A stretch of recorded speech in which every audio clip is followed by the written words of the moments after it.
Hey, Jules. How are you? I'm good. How are you?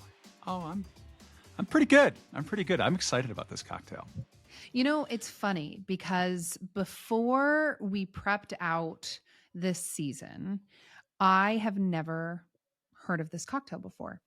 And I'm interested to, as you know, there people are going to be watching on YouTube. For those listening, I am in the kitchen today because it is my week to make Yep. these cocktails. And Brad, I haven't made this cocktail yet. So when we make it for realsies today, it will be my honest opinion on the cocktail because really and truly, I've never heard of the Greenhorn before. So how do you know this cocktail?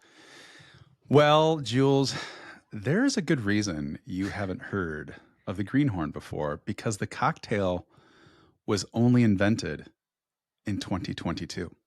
No way, really? Yeah. Yeah. So I came across this cocktail because I was looking for tequila cocktail ideas. Uh-huh. And this came up as one of the cocktails that you need to try. And I'm like, all right. Like, this sounds interesting to me, right? Like Midori, which, listen, I know people are like, oh man, is that green stuff? I know. And yeah, it is. But if you haven't had Midori recently, like they changed their formula in 2013. So it's less sugar, more natural melon flavor.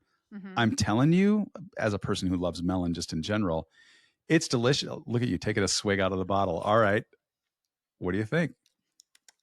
Yeah, I mean, it's definitely not as sweet as I feel like we remember it to be. Yeah, it used to be like cloying, Yeah, I right? mean, I wasn't drinking in 2013, Right. Of but I course. remember this not being something because I think my mom used to drink this all the time when she was young, and Yeah. so she was like, "That is really sugary." When I tried to use it a while ago, Yeah. so I kind of Wait, steered how old's that clear. bottle? Because a lot of times people like have Midori that's sat in their liquor shelf for like ever.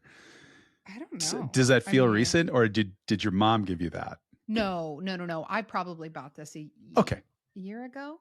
Okay. Yeah. So you got the new formula, right? Yeah, Anyways, so but it's so I not came across this bad. cocktail. I just No, tasted it. It's not bad. it's delicious. And here's the Yeah, thing, like use it like you would use like a maraschino liqueur or a creme de sure. violet. Like a little Hmm. goes a long way. Yep. Um, I could take a swig right off the bottle and it tastes delicious to me, but I love melon flavor. Yeah. So I think the thing that that's my preference. steers people away is just that neon green. That is just, it's just, it is Here's what I got to there. say about that. Okay. Bring it. All right. Let's talk about Campari. Bright red, Okay. right? Okay. Does Yeah. that bother you? Aperol. Does that bother you? No, it Yeah. doesn't. Yeah. Midori's the same thing. It's just green. And so, Yeah. yeah. No, you're All right. right. That's a So good point. That's a good point. basically what I'm saying here, folks, is don't turn your nose up at Midori. Give Midori a chance because this one belongs in your liquor cabinet because it pairs well with salty, with savory, with earthy, with hot and spicy, with cinnamon, with citrus.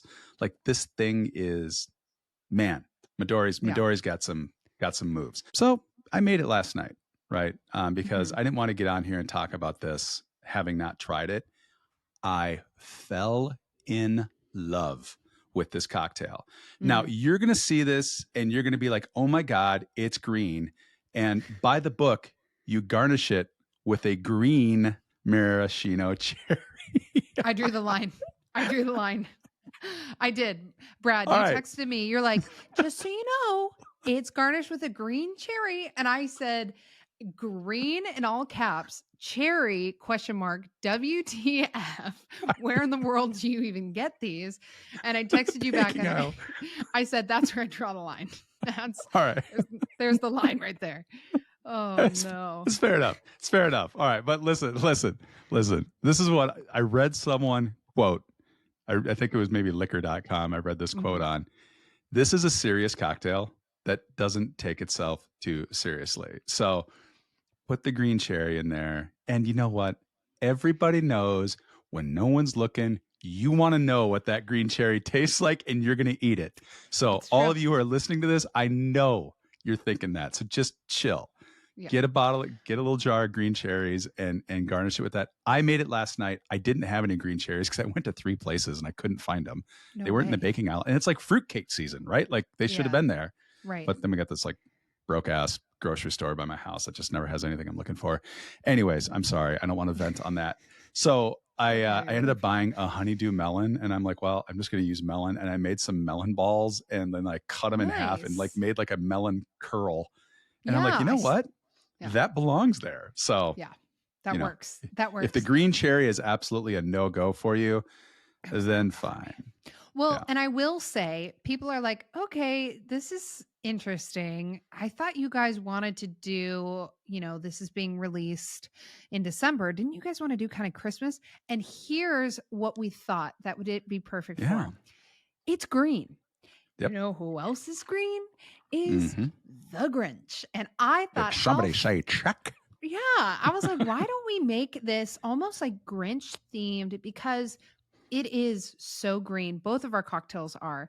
And I think it'd be a fun serve that is out of the ordinary. Yes, you can do your sweet dessert cocktails, your eggnog, things like that. But Oh yeah. this is such an This is interesting not one. sweet. No, this is such a fun one where I feel like you can really have a themed, or if you're doing a cocktail party and you need to provide a cocktail, this is a fun one that's a little outside of the box. So Right. that's why we're doing it. Right. And you know what? I guess we should tell the rest of the story here on this cocktail because people might already be like, dude, Midori, I just don't know. Here's the deal. This is a tequila, Midori, and Suze cocktail. This cocktail is spirit forward, and it's got just a hint of sweetness, like a melon sweetness to it, but then it's got a bitter bite. So, well, yeah, if you I like know your that bitter, cocktail, ooh, I'm telling you. It's almost like a Grinch Negroni, if you will, because it's 3 ingredients, right? Yeah, kind of. I like it. They're not equal parts. Okay. But you could think about it that way. I mean, it's definitely got that Negroni, just a little bit of bitter, but it's like a pleasant bitter. Like I give its inventor, Bobby Heugle, a ton of credit for what he created. And we'll talk about Bobby here in the history section, as well as the cocktail scene down where he's from and just how he came about this cocktail. But I was, just so you know, I was messaging with him last night. And no way. Yeah, I was like, you know what? I'm going to reach out to the guy. And I just wanted to clarify a few facts. Yeah. And I'm bummed I didn't set this up sooner because I would have loved to have interviewed him. I know he would, I think he would just be fantastic, but I've got a good story on him from the research I've done. And Jules, he has invited us down to check out his gig down what he's doing. Yep. So we'll talk about more. We'll talk about that. Yeah. So exciting. Okay. So what can you prepare yourself for on today's episode? Of course, we're going to make technically I'm making the cocktail. So I'm going to make. Yeah, you're making it today because I'm at a friend's house in Scottsdale. So yeah. So I don't it's have the turn. stuff. Yep. My turn. So we're going to make your Greenhorn recipe, the classic. Bobby's. I am going to make a Grinchmas margarita, which is, come on, I had to. Tequila, Midori were in the mix. Yes. Let's do it. You're going to give the history section. And then because we are inching towards Christmas, I wanted to give a tip section, which is how to batch your martinis so they're perfectly chilled in your freezer, ready to go and poured for your guests so you can figure out your cooking or whatever else you need to do for the holidays. Just wanted to give you an easy batched recipe. Yep. But that's our week. All right. So, yeah. Let's get after it. I want to get into the recipe. I know. I'm excited. I want to see you make this. All right, no. cool. Let's do it. All right. So here we go. Yeah, I mean, I so have Jules, yours first. You're too excited. Yeah, you're making mine first. I mean, I'd love to be making one right now, but like I said, I'm not in my home. You're okay? I'm out of the office. Yeah. So here's what you're going to do. You're going to start with a mixing glass. Okay. Yes. I have mine chilled, by the way, filled with ice. Look at you, pro. Really? All right. Yeah. So you are going to take 1.25 ounces of tequila. It's got to be a Blanco. Right. So the tequila has to be a Blanco. It has to be a high quality Blanco, preferably from the highlands of Jalisco. Okay. Okay. Because that has the sweetest agave. And Bobby himself prefers El Tesoro. I used a different brand, and I feel bad because I just absolutely grilled the poor guy at the liquor store down the street from me. For not having El Who, Tesoro. no, I wasn't upset with them. They didn't have it. I was just saying, hey, I'm looking for They had it in Reposado, they had it in Añejo, but Not they didn't have it Blanco. in Blanco. And I'm like, look, I need a good. Blanco? Brad. I No. know. I just said Blanco. Oh my God. What is this? Like Price is Right? That's Blanco. Blanco. Oh Blanco. my God. Blanco. Oh yeah, that's the Blanco stuff. Oh, That's the good stuff. That Blanco, you can see right through it then. Brad, Yeah. do not embarrass me. Oh geez. Oh geez. I would never do that. Have you Yeah, watched any that's your Fargo, by the way? I've started it. I haven't watched the most recent episodes. Yeah, it's good. Yeah. We don't all talk like that. Obviously, I'm from Except when Minnesota. you're talking about tequila, apparently. So. Blanco. I know it's Okay, Blanco, so- and I said Blanco. Anyways, Yeah, it's all right. So- it's all right. so anyways, he likes El Tesoro. I used something called Punta Gave. Punta Gave is the one I used. Okay. It's delicious. Now, because I don't have the ingredients, I happen to be drinking El Tesoro Reposado right now, it's just my on the rocks. favorite, by the way. It's my favorite tequila. I was going to use it. I don't have any because I've used it all. So I'm using my Agua Miel, which is also a really good tequila. But yeah, no, 10 out of 10 agree. If you are going out to buy the ingredients, please, just in general, go buy El Tesoro. It's the best. You need a quality tequila to kind of stand up to the Midori and the Suze. Okay. Totally. So we've now beaten the tequila into the ground. It's 1 1/4 ounce of Blanco. Okay, that's in there. Okay. Now you're going to take 1 ounce of Midori. All right. Now listen to me again. Okay. Don't turn your head up at Midori. They're using fresh melons and less sugar. Japanese melons too, by the way. Did you know Midori is Japanese? Well, I did, but I didn't know what kind of melons they use. But now I know they were using Japanese melons. Yeah. Do you know they use melons from this region that just if you were to buy a melon can cost anywhere from $40 to $200 a melon. Jeez Louise. They take their melons seriously over there. I love the Japanese. I just love them so much. I just so badly want to go to Tokyo. Well, also, Brad, I added it in, and look at that color. It's just so cool. Oh yeah, I know. It's a fun color. It is. All right, now it gets cool because when you add in the 3/4 ounce of Suze, okay. I love how excited you are about this, by the way. It's such a cool cocktail. This is literally, I think, my new favorite cocktail, by the way. Oh my God, you're hilarious. 100%. Okay, 3/4 ounce in there. Whoa. All right. Yeah. See? Yeah, so, folks, you got to go to the YouTube channel, right? Yeah. And hey, if people want to go to the YouTube channel, where do they go? They go to Join Jules YouTube. It's just all on there. I figure it's easier to just all be on one instead of 10 different places. Cool. So go to the YouTube channel, check it out. YouTube. Yeah. Yeah. Mm-hmm. Yeah. It's beautiful. It's a beautiful color. All right. Got it in the mixing glass. Now you're going to stir for about 30 seconds. Okay. So stir it around. And what you're doing is you're diluting it and you're chilling it down even more. Right. And then as you're stirring it, you're going to pour it into your chilled coupe glass. Yep. Mm-hmm. All right. And so pour that into your chilled coupe glass. Yep. I got her here. All right. I like doing this on the show. This is fun.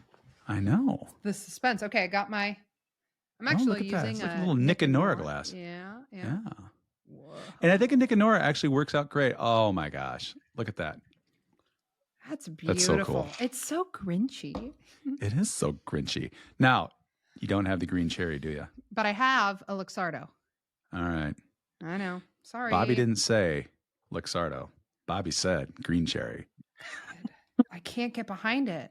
Bobby, I'm excited to try your cocktail, but the green cherry, that's where you get me. But if I were to have it made by him or at his bar, I would have it with a green cherry. Yeah, you want to try a green cherry. All right. Look at that. Oh my God, look at that. That is just, it's like a beautiful, beautiful color. Yeah, that's awesome. All right. Yeah. Can I go in for a sip?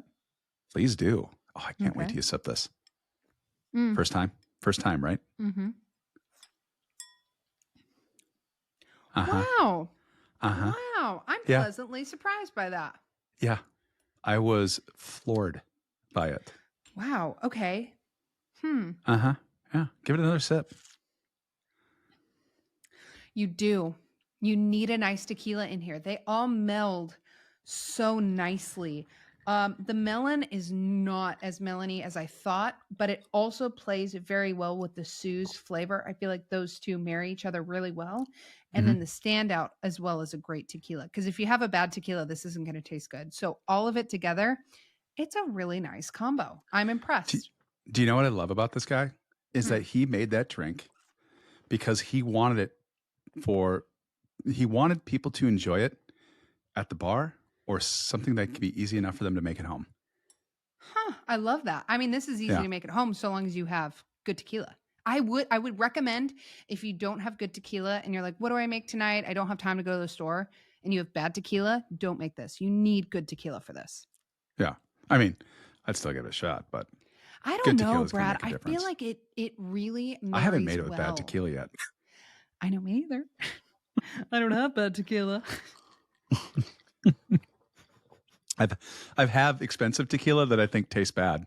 That's for sure. I mean, there are bad tequilas that There are are. expensive. That's too There bad. are. I Yeah. know it. Yeah. I know it. No, this is great, Brad. I'm pleasantly surprised. You've got me on this one. I'm not going to lie. Cool. Yeah. I'm on board. I'm on board. All right. I get it. I'm on board. All right. Well, now I want to hear about your drink. Mm-hmm. And I wish I was able to make it, but I'm going to sit here from the back bedroom and watch you Well, and comment. this is a fun margarita. You know, I call myself Margarita Queen.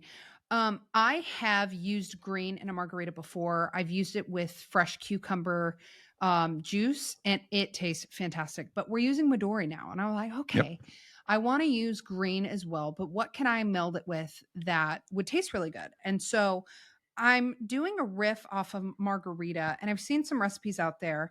And what I found interesting is that my favorite ones are the ones that use a little yellow, kind of like your cocktail with the Suze.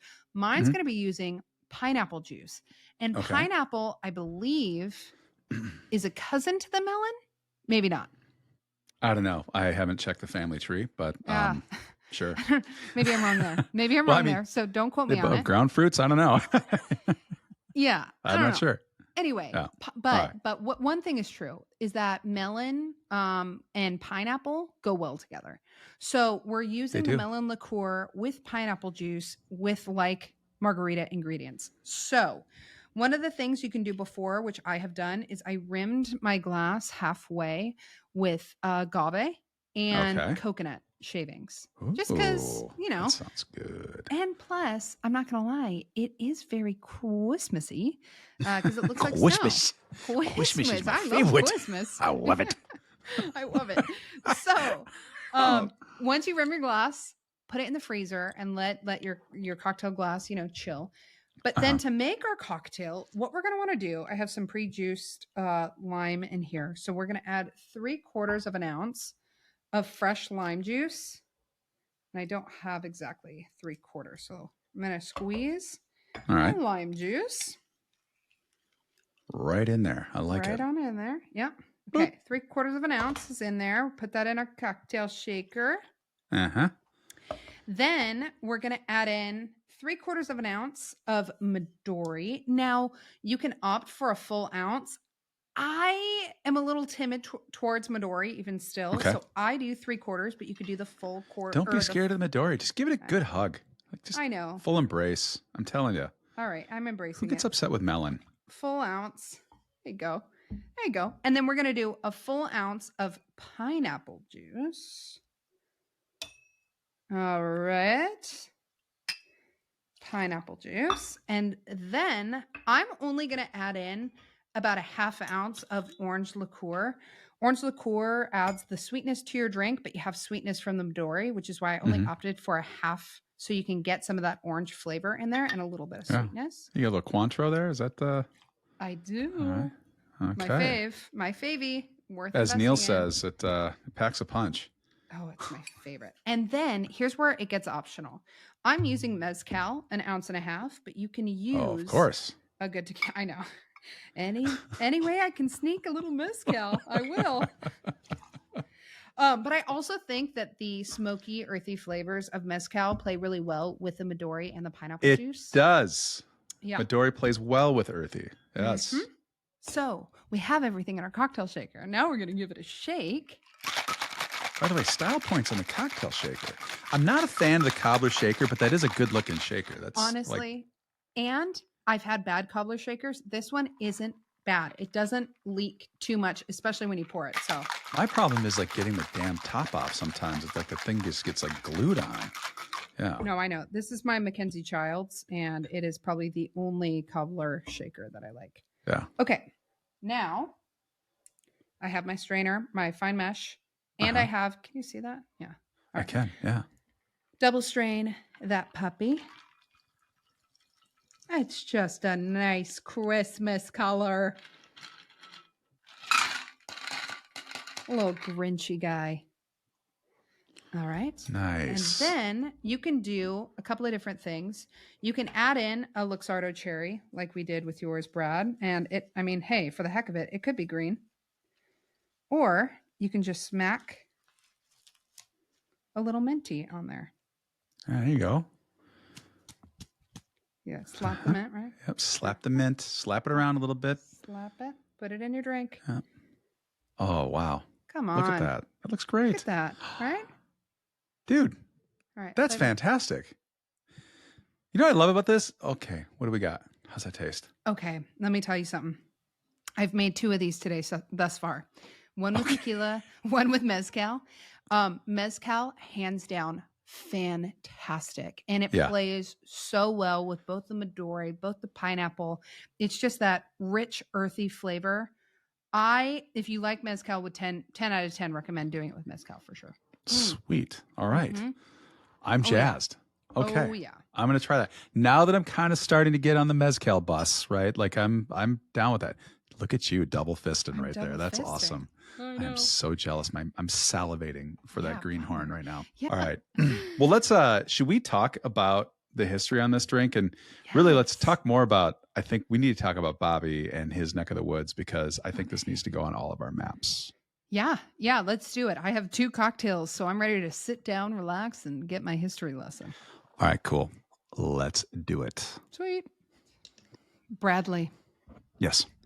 Hit me with this year-old history lesson that we have in front of us, which I don't think has ever happened before. When you think of classic cocktails, you think of age, but something tells me this will find its way into the canon of classic cocktails, because it's a cocktail that everybody can make no matter where you are, because these ingredients are available, right? Mm-hmm. So Suze isn't a regional thing. It's available all over. And if Suze goes out, I'm sure there could be some other bitter that could go in its place. But Midori's been around for a long time, and tequila has been around for a long time. And you get quality tequila, good Midori, you get Midori. That's it. Let's talk about the guy who created this cocktail, because I love his story. Okay. And then let's talk about the cocktail scene that he created a little bit, because again, I think this needs to go on our map. Okay. Cocktail so map. Bobby Heugle, he's already a star in my book, because he got back to me. I literally messaged him on Instagram, and within an hour he got back to me. I was like, hey man, I just want to get some facts straight. And he's like, dude, I don't know why this drink has taken off, but it's taken off. And the big thing is just make sure you get a quality Highlands tequila. And so I was telling him like, oh yeah, I went up to Liquor Boy, which is actually the name of the liquor store that I go to, Liquor Boy, or one of them that I go to. And they've got a great selection up there. And usually when they have manager picks, they're good, right? They're really good. So this guy's like, look, this is a manager pick. And I'm like, look, it needs to be from the Highlands. I pick up the bottle and it's like, okay, it's from Los Altos in Jalisco. So it's from the Highlands.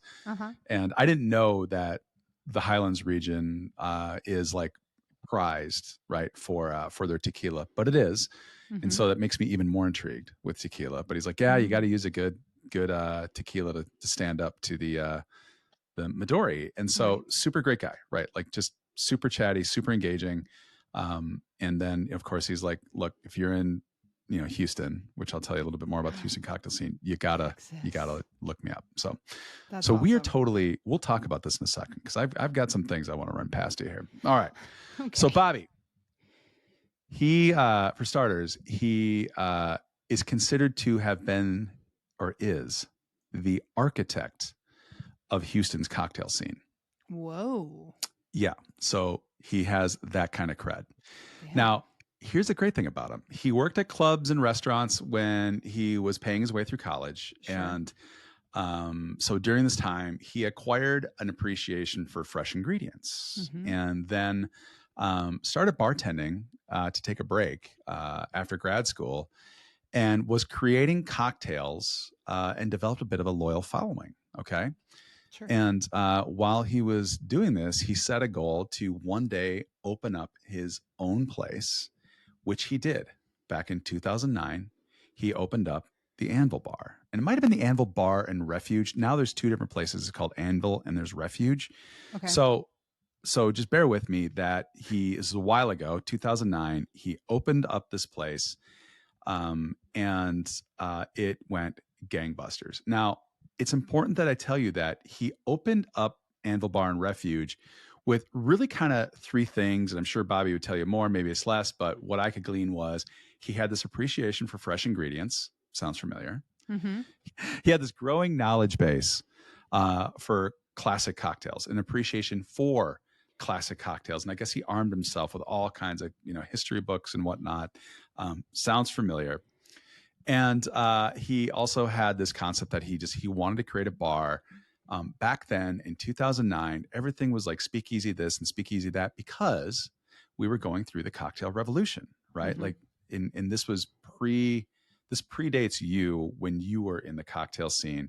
But I can tell you that there was a point in time where it was like you went to a martini bar and that was fancy drinking. And then all of a sudden one day you started walking in and dudes had like waxed mustaches. They wore aprons Yeah. and, really thick belts with nice belt buckles and made these cocktails that took like a half an hour to make. Right. Yep. And Yep. that was cool because you Mm-hmm. wanted something new. You wanted something, you wanted to experience what was happening with the food scene and all of these crazy ideas that were starting to kind of make it all over.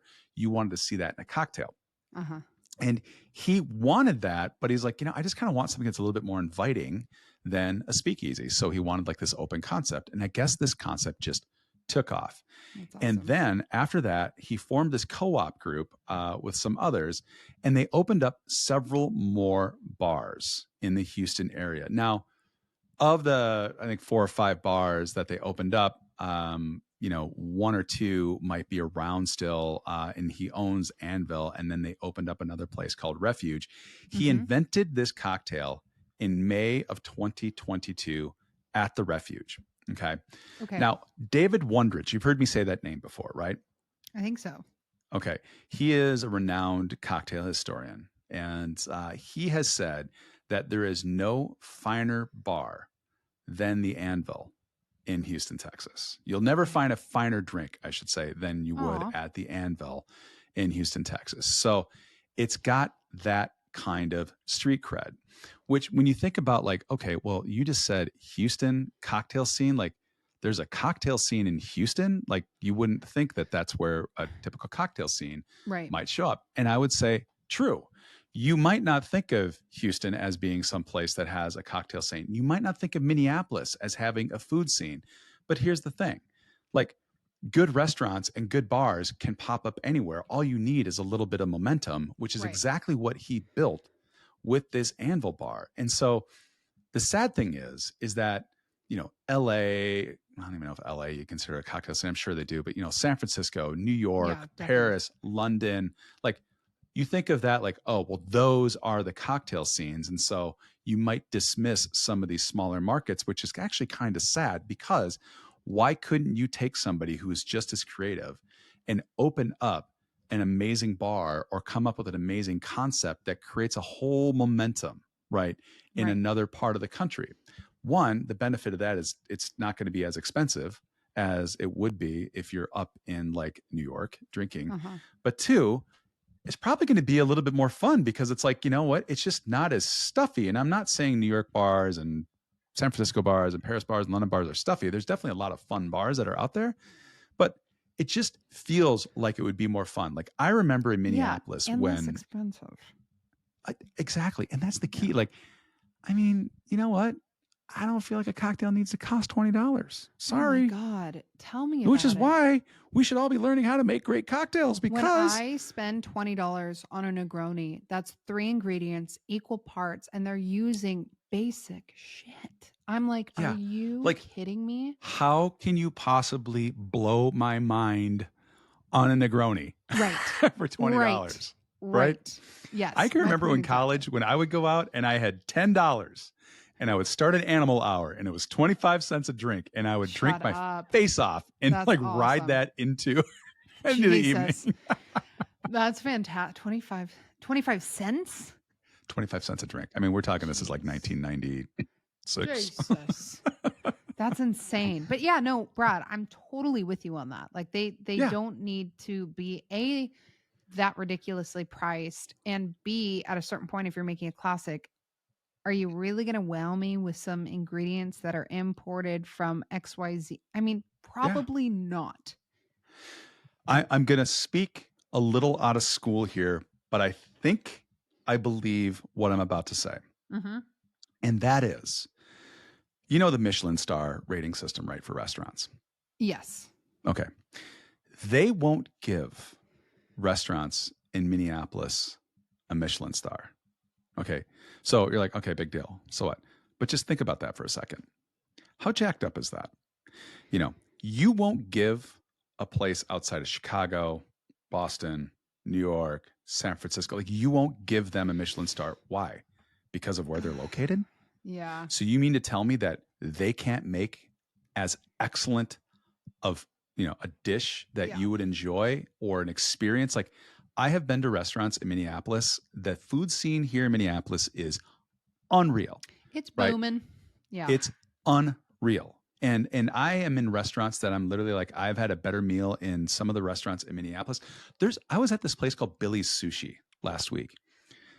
And it's the guy who is the sushi chef there is the ninth best sushi chef in the world. Jeez. Yeah.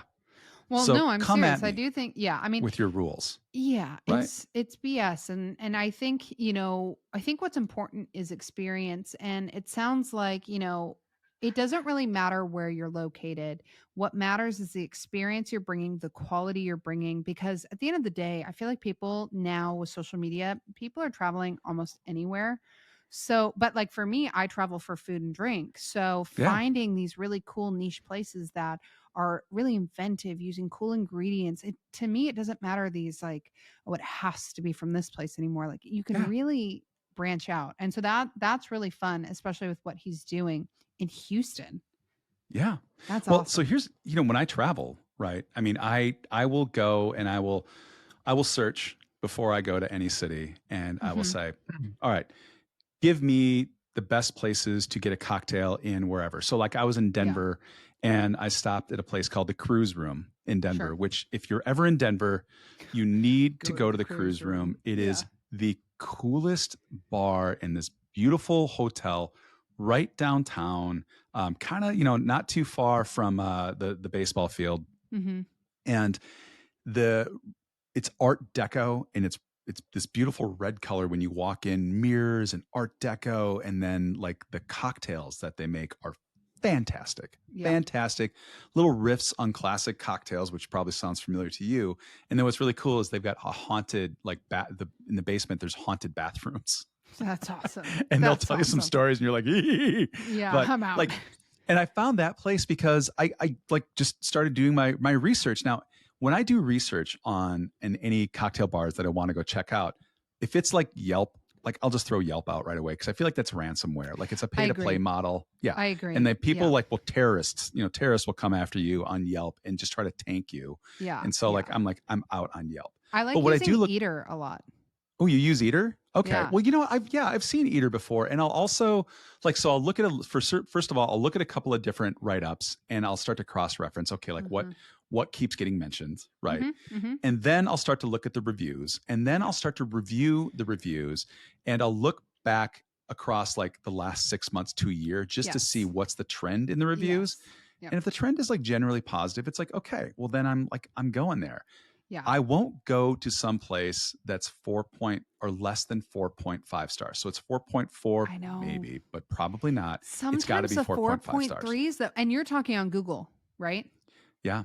Yeah, Yep. Google is where I go. This is great. And I use sites like the Infatuation Eater that'll kind of pinpoint some hotspots. And Yep. then I go into Google Maps and search them and see their reviews because I agree with you. I think going 6 months, most recent, is a great way to kind of see if it's worth going, even if it does have like the lowest I go is 4.3 rating.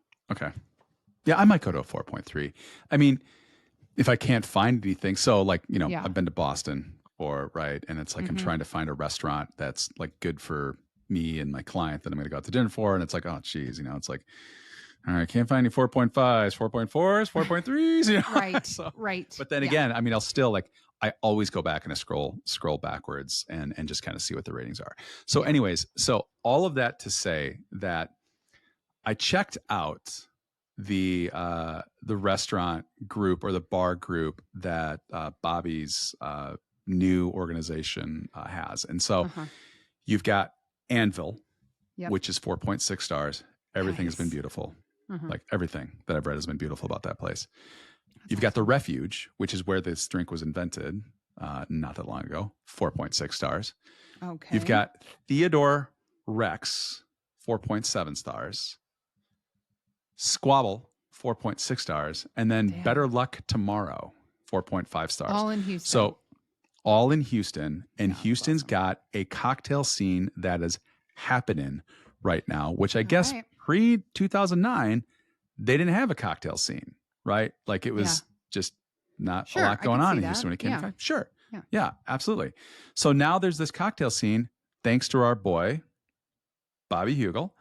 And I'm telling you, Jules, like you, me, your sister, we're all sitting around. We were down at the Baja 1000, right in San Juanico. Yes. And we were kicking around the idea of putting together a little group or a little, rendezvous, maybe once or twice a year somewhere in the country. Yep. And we do a cocktail tour. We land somewhere and we just go check out the bar scene. Is Houston on our list? It's got to be. It's got to be. Plus, I'm down. Bobby is so nice. He's like, hey, man, you got to look me up when you're down here. And like, I'm down for that. Like, we need to go down there and check it out.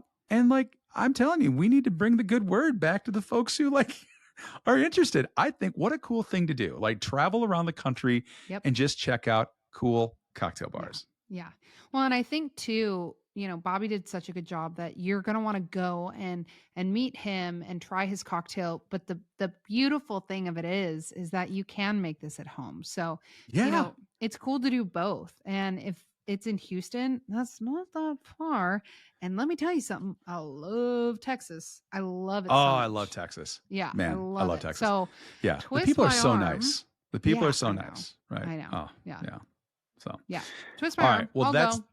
That's the game. That's what we're doing. We are going to make this happen, and we are going to go check out the Houston cocktail scene. And I challenge you, and I'm going to do the same thing.